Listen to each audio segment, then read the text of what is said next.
Journal 24 heures qui s'appelle Le fanatisme meurtrier, le 27 juillet dernier, je pense. Je vous cite. L'horreur absolue du carnage d'Oslo nous bouleverse. Pourquoi ? Parce que dans nos sociétés démocratiques, nous parvenons mal à comprendre que des individus que nous côtoyons tous les jours se transforment en assassins. Je vois pas trop votre lien entre démocratie et manque d'assassinat. Je veux dire, l'assassinat, c'est une chose humaine, c'est pas démocratique ou antidémocratique. Non, évidemment, je faisais référence à la figure de l'assassinat politique, à la figure du meurtre politique, qui, quant à lui, est radicalement incompatible avec l'idée démocratique dans ce cas-là de plus fondamental. C'est-à-dire l'idée que dans nos sociétés démocratiques, certains se dérobent aux règles du jeu, non seulement pour se mettre en retrait peut-être de la vie civique, on connaît ça, c'est des phénomènes courants, mais plutôt à l'envers, pour révoquer toutes les règles qui sont à la base de la société libérale démocratique, prendre les armes et décider d'assassiner froidement de ses concitoyens, décider de se promener finalement avec une arme en s'improvisant terroriste pour, en révoquant du même coup les règles fondamentales de la délibération publique, du débat public, cette idée qui fait en sorte que le débat dans les sociétés démocratiques, qui est pourtant un débat souvent passionnel, ne dégénère pas sous les signes de la guerre civile. Donc c'est la possibilité même de ce que j'appellerais la figure du mal radical, pensé sous le signe politique, qui se dérobe à nous, parce que nos sociétés civilisées et pacifiées sont parvenues peu à peu à se déprendre justement de la figure de la guerre civile, de l'assassinat politique, mais peut toujours surgir sous le signe du fanatisme, c'est ce à quoi je me suis intéressé dans cet article, peut toujours surgir sous la figure du fanatisme un esprit troublé, un esprit dérangé, ou quelquefois un esprit tout simplement maléfique qui décide de se dérober à toutes les règles fondamentales qui civilisent nos démocraties et nos sociétés et qui décide de s'improviser terroriste. Mathieu Bocoté, vous dites que c'est un éclairage politique que vous donnez, c'est pas un éclairage moral forcément, non? Il y a une question morale là-dedans qui est fondamentale, c'est la démocratie présuppose un choix moral fondamental. Et c'est le choix suivant. Je dois supposer, en m'investissant dans l'espace public, que le point de vue de mon adversaire est légitime. Il peut avoir tort, il peut avoir vraiment tort, mais il n'en demeure pas moins qu'il est en droit de s'inscrire dans l'espace public avec un point de vue qui est contraire au mien. La démocratie présuppose finalement que si mon adversaire n'a peut-être pas absolument tort, je n'ai peut-être pas absolument raison. La démocratie présuppose donc de cette idée qu'il y a de cette relativisation des points de vue, des idéologies et des doctrines, naît la possibilité du débat public. Et du débat public naît justement la possibilité d'une argumentation éclairée, modérée et prudente pour le bien commun. Mais Mathieu, je vous interromps, mais la démocratie est également fondée sur l'idée d'égalité. Le problème dans l'égalité, et c'est un problème finalement, excusez-moi, mais religieux, c'est-à-dire que si tout le monde est égal, un groupe plus fort que l'autre va choisir la vérité de son bord et va l'imposer à tout le monde. Est-ce qu'il n'y a pas dans l'idée démocratique le danger de dictature? Et c'est-à-dire que c'est pour ça que des gens comme Anders Breivik ne pouvant pas émettre leurs opinions parce qu'en démocratie, on n'a pas le droit d'émettre certaines opinions par rectitude politique, ils prennent l'arme fatale. Non, je ne crois pas. Vous ne pensez pas? Non, premièrement, si des désaccords sont possibles dans nos sociétés, d'ailleurs ils le sont, si certains désaccords sont moins tolérés que d'autres, normalement ils peuvent s'exprimer publiquement. Et par ailleurs, il faut accepter l'idée qu'il y a une règle morale fondamentale qu'il faut redécouvrir, qu'il faut réhabiliter. C'est évidemment la censure du meurtre. Une société civilisée censure la possibilité de la mort violente programmée. C'est Hobbes dans le Léviathan, ce texte fondateur de la philosophie politique moderne. On parle du XVIIe siècle? Oui, au XVIe siècle, je crois, nous dit quelle est la première passion politique, passion anthropologique, presque, c'est la peur de la mort violente.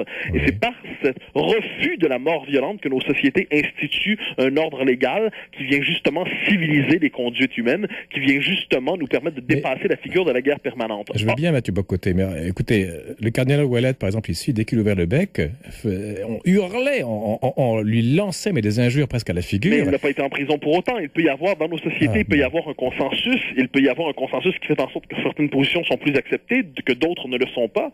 Mais la question n'est pas là. La question est que si, au nom de cette difficulté de s'inscrire dans l'espace public, on fait le passage vers une rationalité terroriste, au nom de l'éveil des consciences ou je ne sais quoi, eh bien, on décide tout simplement, c'est ce que j'appelle le mal radical. Qu'est-ce que le mal radical? C'est le mal rationaliser le consentement au mal.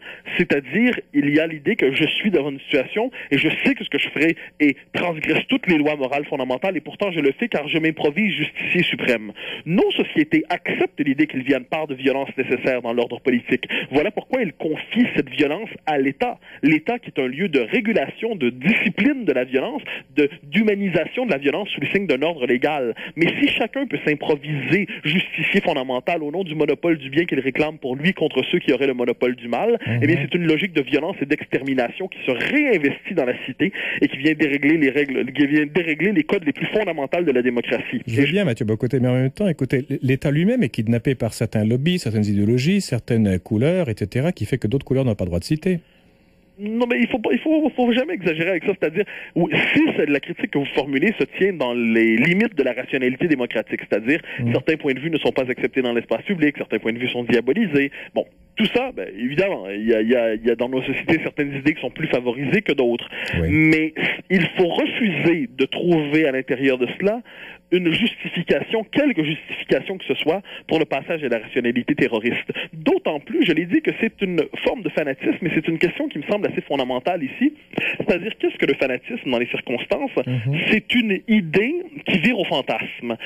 C'est une idée qui s'affranchit complètement des règles de la délibération publique, qui s'affranchit du contexte de formulation des idées politiques. Il ne faut jamais oublier que les idées politiques s'expriment d'autant plus qu'on a le droit de les formuler. On appelle ça un espace public. C'est juste. Eh bien, c'est une idée qui s'affranchit des règles, des règles à partir desquelles il est possible normalement d'exprimer son accord, d'exprimer son désaccord, d'exprimer des réserves, d'exprimer des critiques, et qui s'affranchit ça, et c'est une idée qui s'absolutise. C'est une idée qui ne veut plus entendre parler d'autre chose que d'elle-même. C'est une idée qui ne voit plus dans le monde rien d'autre que son propre prisme, si je puis dire. Et à partir de là, c'est une idée qui peut virer au fanatisme. Et de ce point de vue, il faut noter, peu importe les justifications avancées par le tueur d'Oslo, qui dans son cas se réclame finalement d'une forme de nationalisme européen et tout ça, toutes les idées politiques, et c'est ça le drame, toutes les idées politiques sont susceptibles de basculer dans une rationalité terroriste. Tout à fait, c'est une question de degré en fait. C'est le cas, par exemple, le nationalisme, il faut pas le mieux, je dirais, est-ce que ça vient invalider le nationalisme en lui-même? Bien sûr que non. Mais le nationalisme, comme le socialisme, comme l'écologisme, comme l'islamisme, comme le féminisme, toutes les idéologies, comme le libéralisme même, aux États-Unis, il ne faut pas oublier l'attentat d'Oklahoma City a été fait par Timothy McVeigh qui se réclamait des idéologies libertariennes. Donc, au nom de l'idéologie de la maximale liberté, il a décidé de s'en prendre à la figure de l'État en tuant ainsi un nombre incalculable de personnes. Eh bien, donc, toutes les idées sont potentiellement, c'est le drame, je dirais, d'une société démocratique, c'est que toutes les idées sont potentiellement terroristes. Et c'est justement, normalement, le signe d'une société démocratique et civilisée que de justement être capable d'apprendre à chacun des membres de cette société l'idée que personne n'a le monopole de la vérité, de la vertu et du bien, et que personne non plus n'a le monopole du mal dans l'espace public. Et c'est ça, dans ce refus d'un monopole du bien ou du mal, que se trouve la possibilité du débat public. Et lorsque quelqu'un se dérobe à cette règle et s'improvise terroriste au nom d'un bien suprême dont il serait le seul détenteur et gardien, si je suis persuadé d'avoir le bien suprême et si je suis persuadé que vous êtes le mal absolu, eh bien pourquoi accepterais-je de discuter avec vous? Aussi bien en finir avec vous. Ça ferait une sacrée chronique quand même, non? Avouez. Non, mais il faut surtout s'en dérober quand même. Il faut se dérober à toute tentation meurtrière, n'est-ce pas? Il faut se dérober à... je dirais, mais plus sérieusement, il faut se dérober à cette idée que la violence est un instrument légitime de régulation des problèmes politiques, ce qui ne veut pas dire, comme je dis, que la violence est complètement exclue. Mais voilà pourquoi il y a un État, voilà pourquoi il y a une armée, une police, des services secrets, voilà des instances de civilisation et d'encadrement légal de la violence qui fait en sorte qu'on peut vivre dans une société qui est à l'abri de l'arbitraire meurtrier. Et c'est le drame d'Oslo ici. C'est cet arbitraire meurtrier justifié par l'idéologie, eh bien, ce qu'on voit d'autant plus qu'avec Internet aujourd'hui, n'importe quel, je dirais, esprit troublé, autodidacte souvent, avec des tentations psychopathes et une volonté de se faire voir publiquement par tous, eh bien, n'importe quel esprit peut aller s'intoxiquer aux idées qu'il ne comprendra pas, et à partir de là, décider d'avoir des comportements les plus inacceptables qui soient. J'ai souvent dit de manière un peu méchante que certains ne tiennent pas les idées comme d'autres ne tiennent pas la boisson. Eh bien, on peut voir dans les circonstances ici, on peut voir en Europe, dans une société civilisée comme la Norvège, dans une société démocratique comme la Norvège, eh bien, on peut voir que certains esprits troublés vont trouver dans les idéologies, dans une idéologie en particulier dans ce cas-là, c'est-à-dire le nationalisme et par ailleurs une islamophobie délirante, eh bien, on peut trouver là-dedans une volonté de passer à l'acte meurtrier. Et de ce point de vue, ce qui se passe en Norvège devrait nous rappeler l'idée que le mal radical, s'il peut être refoulé aux marges de la cité, ne peut jamais être complètement éradiqué. Et nos sociétés ne pourront jamais se délivrer de cette possibilité d'un surgissement du mal dans la cité. Mais Mathieu, je pense que la démocratie, ce qui me dérange là-dedans, dans ce que vous dites, c'est que la démocratie a quand même cette violence qui, elle est humaine, en fond. Et si les civilisations sont policées, sont civilisées à l'intérieur, elles exportent leur violence. Regardez les États-Unis qui sont une grande démocratie extraordinaire. Mais alors la violence qu'elles ont exportée dans le monde entier, c'est quand même pas rien, à part le bien qu'ils font aussi.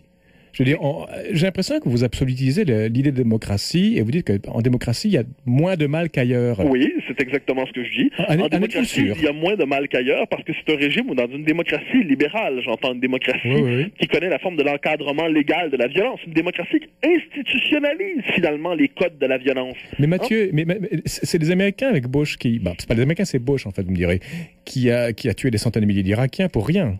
Un instant. C'est démocratique. La possibilité de la guerre est inscrite dans la démocratie, comme la possibilité d'ailleurs de la loi martiale est inscrite dans la démocratie. Oui. Donc la démocratie demeure un ordre politique. Donc comme la monarchie est un ordre politique, comme l'aristocratie est un ordre politique, la démocratie demeure un ordre politique. Tout ordre politique doit composer avec le problème de la violence qui peut toujours surgir, dont on doit potentiellement faire usage. Donc que faire de cette violence? Et ça, c'est la question fondamentale de l'ordre politique. Que faire de cette violence incompressible qui a une dimension anthropologique, qui a une dimension humaine? Mais qu'est-ce qu'on en fait?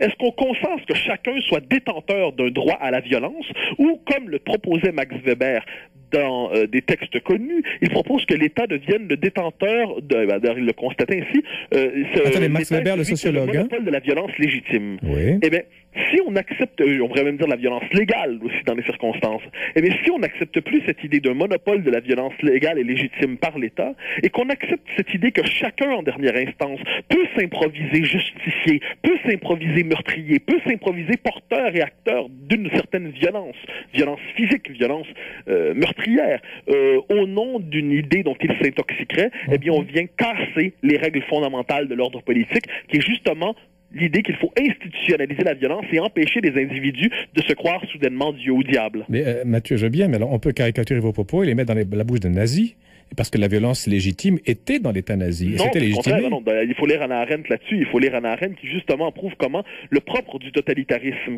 tout autant communiste que nazi dans les circonstances, c'est que c'est une violence qui justement peut toujours surgir sur la figure de l'arbitraire. Vous pouvez être chez vous, vous dormez avec votre épouse et vos enfants, et l'État décide de faire ce soir-là, pour faire du chiffre, il doit mettre 5000 personnes en prison. Oui. Bon, ça, on n'est pas exactement dans ça. En démocratie libérale, normalement, il peut toujours avoir des exceptions, mais normalement, lorsque l'État décide de s'en prendre à quelqu'un, il lui faut un mandat, il lui faut le mener devant les tribunaux. Donc, il y a tout un système d'encadrement légal de la violence qui fait en sorte que nos sociétés, je dirais, dans l'histoire de l'humanité, on peut le dire avec une certaine fierté, nos sociétés sont celles qui ont le mieux résolu pour l'instant, ce qui ne veut pas dire qu'elles l'ont résolu définitivement, ce problème d'une violence anthropologique à portée politique.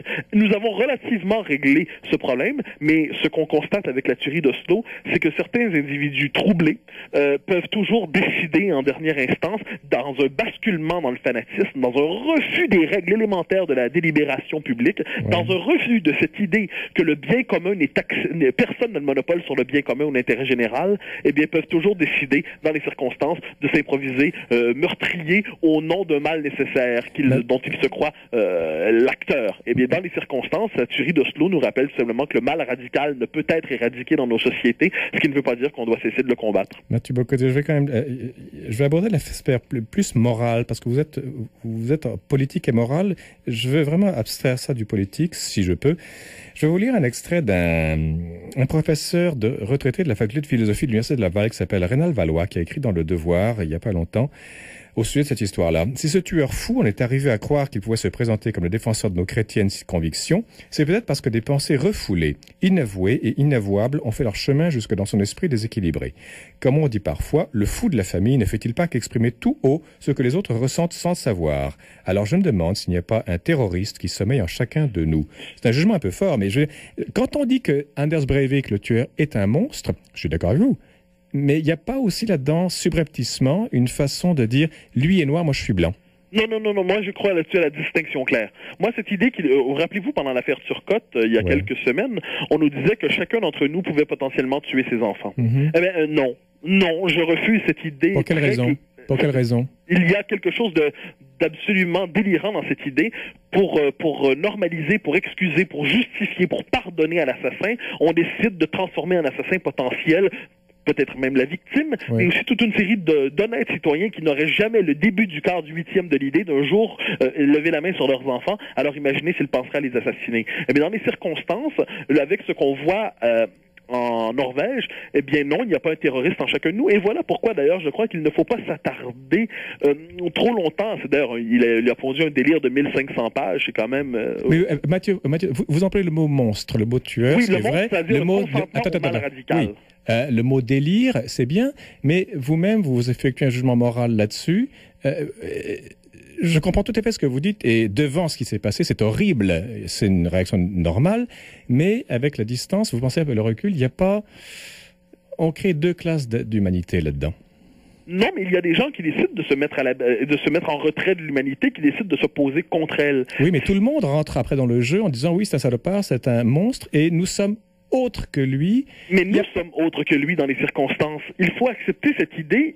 Certaines personnes peuvent décider par le consentement au mal radical. Cette idée de tuer son prochain parce qu'on se croit soudainement porteur d'un droit sur sa vie. Non, pas d'un droit, Mathieu, mais d'une propension qui est métaphysique et qui fait que chacun est capable du bien comme du mal. Oui, ça, il n'y a pas de doute là-dessus. Mais le basculement dans le meurtre n'est pas un basculement quantitatif, mais qualitatif.